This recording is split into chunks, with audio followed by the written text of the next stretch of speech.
Movimiento de Autoridades Indígenas de Colombia.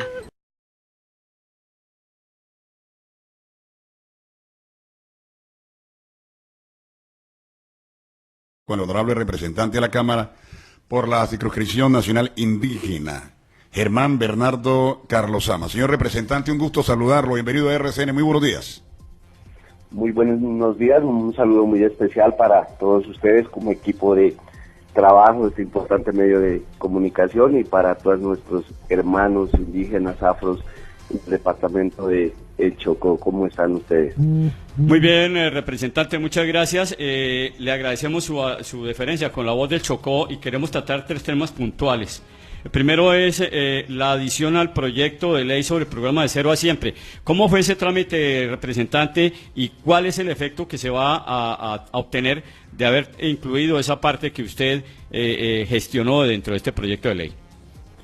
Muchísimas gracias. Sí, en realidad nosotros siempre hemos venido velando en la Comisión Séptima, a la cual pertenezco, que se encarga de monitorear todos los programas para nuestros niños y niñas que hemos considerado son la parte fundamental en nuestras comunidades indígenas, y nos hemos preocupado por los altos índices de desnutrición, inclusive desnutrición que ha llevado a la muerte de nuestros niños, como en La Guajira, como en el Chocó, como en Nariño. De allí que ha venido cursando en la Comisión Séptima del Senado un proyecto de ley que pretende el programa integral a nuestros niños y a las niñas, que deje de ser un programa y que se convierta en una política pública a través de una ley de la República para que siempre tengan a ellos atención oportuna. En ese orden de ideas logramos incorporar un artículo para que las personas, las entidades encargadas de garantizar la atención integral a los niños y a las niñas, como el ICDF, como las Secretarías de Educación, le incorporen a esa atención el enfoque diferencial a nuestros niños. El enfoque diferencial irá, un ejemplo, hasta que que las minutas sean acordadas con las autoridades indígenas, de acuerdo a nuestra alimentación, de acuerdo a nuestros usos y costumbres, de acuerdo a nuestras tradiciones, y posteriormente, a través de un decreto de autonomías que también el gobierno nos ha reconocido en estos días, los mismos programas del ICBF tienen que ser entregados ya a las autoridades indígenas para que, en coordinación con el mismo Instituto Colombiano de Bienestar Familiar, se pueda avanzar este programa, se llegue a todos nuestros niños y niñas de las comunidades indígenas, porque solamente nuestras comunidades, nuestros líderes conocen el número de nuestra población, y se podrá llegar, y el anhelo es que se llegue a todos los niños y niñas de nuestras comunidades indígenas, afro y campesinas también. Para nadie es un secreto, honorable representante Germán Bernardo, de que estamos aquí llenos de leyes en este país y pocas son las que se cumplen. En este que usted hace alusión, y que sería una buena noticia, sobre todo para los indígenas que han estado un poco desprotegidos por parte del gobierno nacional, ¿existiría acompañamiento a través de líderes indígenas si se cumple o no las bondades de este programa? Efectivamente, pues nosotros inclusive, y aprovecho para saludar a una gran amiga ya, mi compañera Vanessa, habíamos estado hablando con ella y con las otras personas para hacer una serie de capacitaciones, ojalá para la implementación ya de esta ley y de este decreto, y hacerle seguimiento a través de la Contraloría mismo, la Procuraduría, que son entes de control que tienen que ayudar para que los alcaldes, los funcionarios del gobierno cumplan. Pero además lo fundamental aquí radica en el acompañamiento de las autoridades indígenas, en que ellas están pendientes para que las entidades cumplan y de alguna manera pues también acelerar el proceso de entrega de estos programas a las comunidades indígenas con enfoque diferencial. Pero realmente gran parte de la veeduría deben ejercerle los líderes indígenas, las autoridades, los señores gobernadores de los cabildos, no sé ya qué figura utilicen como esa autoridad, pero hay que también acompañarlo de este escenario. Además nosotros estaremos muy pendientes y se estará oficiando a las personerías de los municipios para que nos ayuden a hacer efectivos estos programas y, como usted lo dice, no se queden simplemente en el papel, que a veces eso pasa. ¿Se tiene ya un consolidado representante de la Cámara de cuántos niños, cuántos indígenas abarcarían todo este programa a nivel nacional? Pues nosotros buscamos que la atención sea universal, es decir, para toda la población indígena infantil, que debe estar alrededor del 1, el 2% de toda la población del país. Por eso ha sido la insistencia de que el ICBF tiene que empezar a aplicar en todos los programas el enfoque diferencial, y en buena hora se logró este artículo, pero también se logró un decreto fundamental por parte del gobierno, creo que habíamos hablado hace algunos días, para que haya la autonomía de los pueblos indígenas, pero buscamos que sean atendidos absolutamente todos. Representante, uno ve en las ciudades a mucho niño, mucho indígena, padre, con los niños en la calle pidiendo limosna. Esta medida, digamos, este proyecto de ley aprobado beneficiaría mucho a estos niños y evitaría precisamente que se utilicen para obtener beneficios económicos los padres. Eso también buscamos, y a veces acá en Bogotá, en Medellín, en Pereira, a veces uno mira, sobre todo nuestros hermanos en Vera, que solicitan recursos, y buscamos que todos estos niños, nuestros niños sean atendidos por parte de las instituciones, y que ojalá haya un plan complementario. Desafortunadamente el día de ayer estaba debatiéndose un proyecto de ley en la Comisión Séptima en el cual se debe garantizar la vivienda digna para las comunidades más pobres en lo urbano. Presentamos un artículo con un compañero afro del Urabá, el compañero Oscar, pero da tristeza que algunos amigos senadores decidieron no apoyar una propuesta de vivienda con enfoque diferencial. Sacamos solamente 2 votos contra 8, negándonos un artículo, el que buscaba que también se haga un acompañamiento de manera integral para los programas de vivienda, sobre todo en la parte de la ciudad, para nuestras familias indígenas y afro.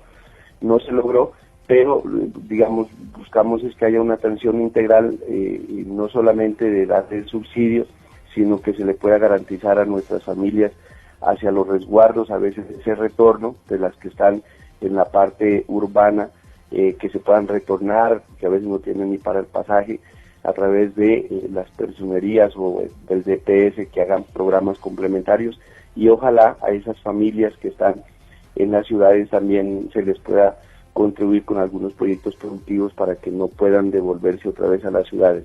Y también cada vez es conocer pues que hay a veces una pequeña irresponsabilidad de algunos padres indígenas, pues que a pesar de que hay algunos programas ya establecidos, nos comentaban acá en la personería de Bogotá que ya lo cogen como de costumbre, y que también pues debe haber una sensibilidad por parte de algunos padres que no utilicen a nuestros niños para esas prácticas de pedir recursos, que es lo que no queremos.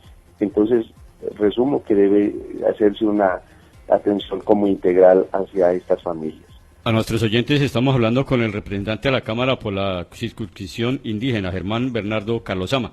Representante, hay otro tema importantísimo y va uno viendo que últimamente los derechos de los indígenas se están reivindicando de manera normativa. El decreto 1953 sobre territorios indígenas lo firmó el presidente de la República, y la verdad que leyendo uno la esencia del decreto tiene mucho sentido, pero hay críticas también en relación con que se podrían apoderar de terrenos, de territorios adjuntos a esa zona indígena. ¿Qué opinión le merece y cómo es el planteamiento de ese decreto? Mire, aquí hay que aclarar una cosa muy importante. Nosotros como pueblos indígenas, que todos creo que llevamos en la sangre, hay un estudio de un antropólogo colombiano muy bueno, donde manifiesta que el 93% del pueblo colombiano tiene raíces indígenas, ancestrales, y hemos sido pueblos originarios. De allí que críticos como el señor Uribe Vélez, algunos de ellos que no, o que miran el desarrollo de la parte humana desde el capitalismo, desde considerarlo a usted como una mercancía, desde pensar que el desarrollo es la cantidad de recursos o la plata que usted tenga para vivir, si bien es necesario, pero no es lo fundamental. Este decreto lo que busca es proteger algunos resguardos, algunos territorios indígenas que han sido de nosotros, que se los ha venido ocupando tradicionalmente, para que precisamente haya una atención integral. Yo creo que ustedes en el Chocó, nosotros en Nariño, en el Cauca, han sido desmedidas las multinacionales que se han tratado de apoderar de nuestras riquezas, de nuestros recursos, que vienen con sus retros desfigurando nuestro territorio a través de una minería ilegal, y lo que nosotros buscamos es que ese territorio sea protegido. Empresas mineras que contaminan las fuentes de agua, que hacen minería a cielo abierto, en fin, lo que se busca es con este decreto proteger las zonas que ya están ocupadas. De ninguna manera el decreto busca que nosotros, digamos, recuperemos la tierra de hace 500.000 años, como la doctora Paloma lo había manifestado en una entrevista del Centro Democrático. Para nada. Nosotros somos respetuosos primero de nuestros hermanos de trabajo, que viven en los territorios como afro, como campesinos, sino que lo que buscamos es lo que ya está ocupado tradicionalmente por nosotros, no sea vulnerado y que se nos reconozca. Mire, en Nariño son 23 resguardos y todos los resguardos tienen título colonial, es decir, los títulos de la corona.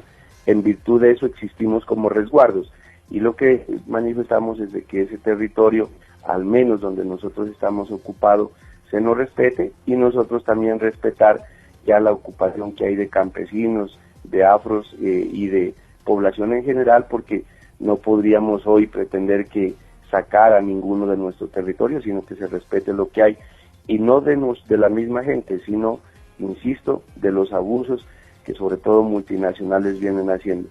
¿Para qué? Lo que pretendemos es generar y proteger nuestros recursos naturales, que no solamente son de las comunidades indígenas, sino servirán para la protección del medio ambiente de toda la humanidad o toda la sociedad. Creo que es el objetivo. Sí, interesante esta explicación, honorable representante de la Cámara.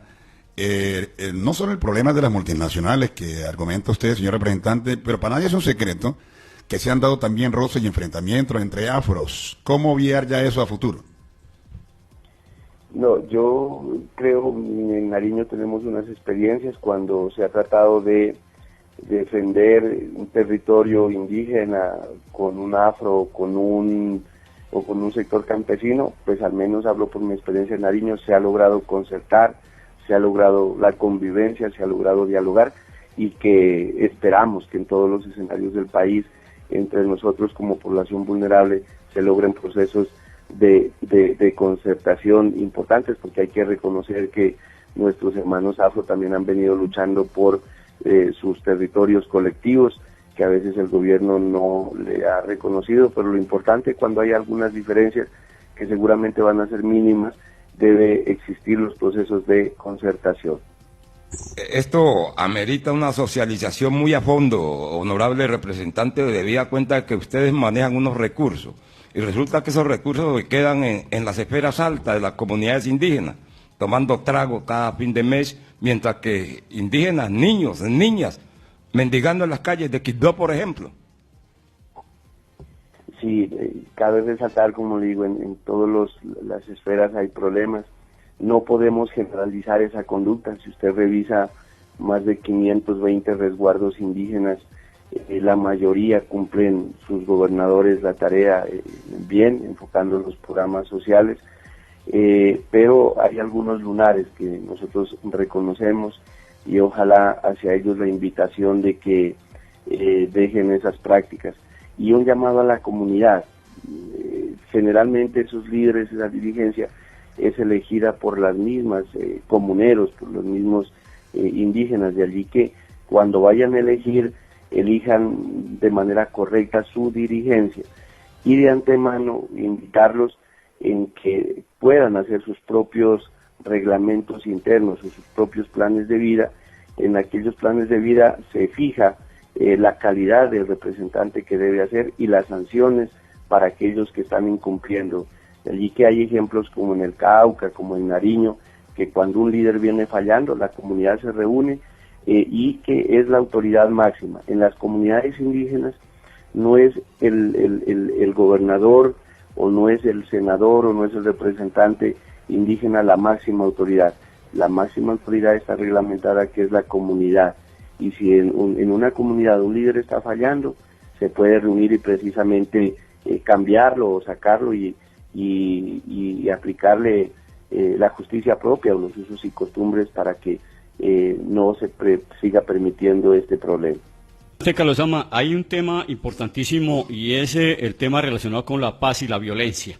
Entendemos que hay la desaparición de 3 niños en el Cauca, 3 niños indígenas, pero igual usted hace parte de la Comisión de Paz del Congreso de la República, usted fue víctima de la violencia, del secuestro, un hermano suyo fue asesinado en estos hechos violentos. Cuéntenos cómo es su trabajo y qué perspectivas hay frente al proceso de paz. Chocó, Nariño, Cauca, digamos, estaban unos compañeros el día de ayer de apartado. Muchos de nosotros hemos sufrido este problema de la violencia, como usted lo manifestaba, me mataron a un hermano que era policía, fui secuestrado político por las FARC cuando era candidato a la alcaldía de mi municipio, de Mayama. Pero yo creo que todo es, digamos, es justificable cuando se está tratando de construir escenarios de paz. Yo, en lo personal, he tenido la capacidad de perdonar y creo que así debemos de tener la capacidad de perdonar muchos colombianos, porque precisamente lo que se está buscando es que el conflicto pare, de que no haya más víctimas, y nos duele lo de los niños, 3 niños indígenas que han secuestrado. Hay que esperar y pedir claridad, y lo estaremos haciendo el día martes, la denuncia pública en el Congreso como un miembro de la Comisión de Paz, de que haya pronunciamientos de quién los tiene. Ahí hablaban de que puede ser otra vez uno de ellos las FARC, pero yo creo que hay que, antes de juzgar, de tomar un juicio que quién los tiene, exigir algún pronunciamiento de ellos, si los tienen o no los tienen, o qué actor del conflicto lo tiene, para poder que se dé la liberación y que no haya más secuestrados. En tal sentido, inclusive avalo las acciones ahorita de las FARC de liberar ya a 2 soldados, precisamente allá en el Chocó ya han manifestado y se han cesado las actividades del ejército para que se liberen al general y a las otras 2 personas, y tengo entendido que las FARC se pronunció de que no va a realizar más secuestros. Entonces eso nos parece muy bien, pero como personas que hemos sufrido el conflicto, como zonas como ustedes y como Nariño que hemos sufrido el conflicto, lo que más anhelamos es la paz, y yo creo que va por muy buen camino. Hay que recordar que por primera vez